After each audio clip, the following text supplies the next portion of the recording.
My guest today is Jacob Dunne. He is an author and consultant facilitating important conversations around criminal justice, education, and mental health.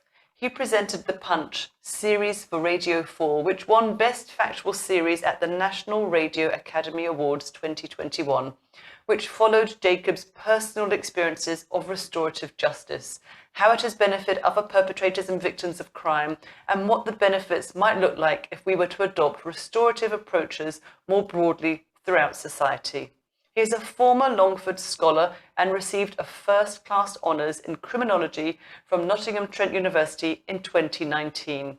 His debut book, Right from Wrong, published by Harper North, was released on May the 12th, 2022, which he hopes will shine a light on the reforms and support needed to break an endless cycle of division and hopelessness. So welcome to the show, Jacob. Lovely to have you here. How are you doing today? Yeah, lovely to be with you and been following you from a distance for quite some time. We have actually met, I think, in real life. I think in a house in Ealing, something for the Forgiveness Project, many years ago now, before pandemic times. Yes, I remember that and thinking, wow, yeah, what a powerful speaker Madeleine is. Likewise. So before we dive into your story, the first question that I ask all of my guests is, what does the word unbroken mean to you?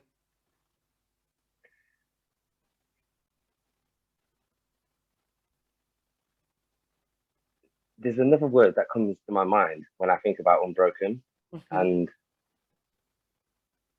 it's the word restore, which is a program I helped deliver through mutual friends of ours at the Forgiveness Project.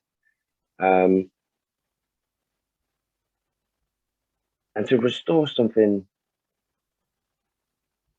is to almost sometimes say that you're mending it back to a former glory, or to a renewed state. Whereas unbroken, for me, is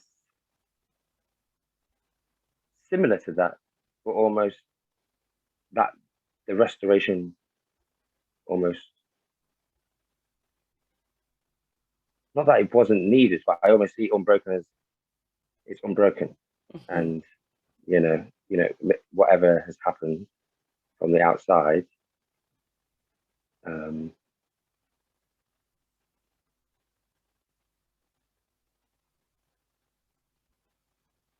may attempt to break you or a thing, but that there's a consistent state of unbrokenness, I guess. So it's almost like a healing journey you're talking about. Yes, almost as if,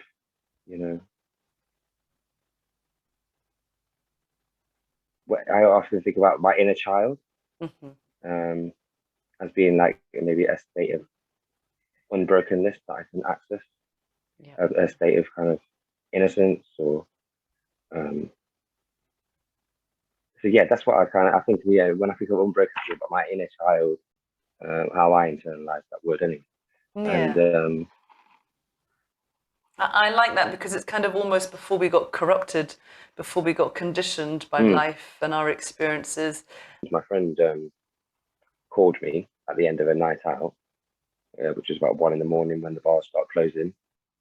And so, one bit of advice now to everyone that I give, on nights out is try and leave the bar 20 minutes, half an hour before you know it's going to close. Yeah. And so you're not in that kind of maelstrom of intoxicated people, hanging around, and just even if they're not looking for trouble, trouble is a lot more likely at that time of the night when people are all leaving and at their most intoxicated, I guess. And so I got a call at that time on that night in 2011, and it was a friend saying, something's kicking off, and told me where they were. Me being the 19-year-old Jacob that had not long been kind of couple of years been kicked out of school, and slowly, as the years went by, getting more and more ingrained in gang culture, and unhelpful kind of normalized values around violence. I, decided to go and protect my friends, and didn't ask my friends, oh, what's going on here? Why are you why are you guys even having an argument? Or is it worth it? Let's just, go and get some food. It's not worth it. But yeah, I didn't ask those questions because I valued my own friends' opinions of me higher than almost anything else. I ended up throwing a punch, an unprovoked punch, and that man, James Hodgkinson, fell over, hit his head, and passed away from those injuries. They then considered restorative justice and realised that there was questions that they needed answering, and that me being in prison wouldn't have been able to answer alone. And restorative justice is when both parties will meet in person, and it takes a lot of time to get together. There's a lot of work involved, but eventually you did get to meet them, didn't you? Yes, over 2.5 years of mediation, through letters and through restorative justice practitioners mediating our conversation between us. It felt right for us to meet. And I guess the point in which it felt right for us to meet was at the start, I always said, I don't ever want to say sorry to you in a letter through a mediator. I want to prove to you through my actions over the next few years that I'm sorry. I like to use the word thread to my story, and at times, because I felt so guilty, and because I'm so passionate about raising awareness of these issues, and so that more people can access restorative justice, more people are aware that one punch can kill, and that communication and dialogue is always the best way of resolving your problems. And the earlier you start that, the easier it'll be. But also just to create a bit more context to my own narrative, and starting to give some of those other threads that I've neglected a little bit more care. Because as I said, for me, concentrating on that, or giving so much emphasis and speaking so much into that one thread of my story, I therefore took my eye off the ball on other things.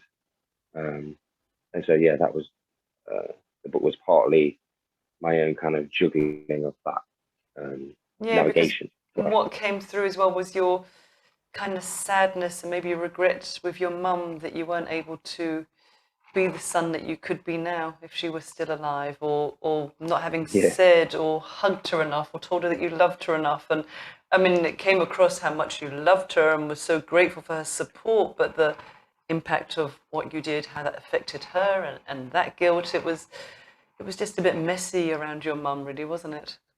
Yeah, it was very tragic, equally tragic, really. And I hadn't grieved for her, and I've only just since starting on the book started trying to grieve, which is good. Because you don't want to not grieve forever. We'll catch up with you eventually. Exactly. Absolutely. Yeah. And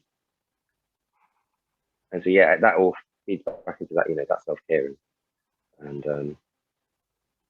being open to do the work on other areas of your life that you kind of maybe have neglected or haven't given enough, named it and acknowledged it, tried to process it.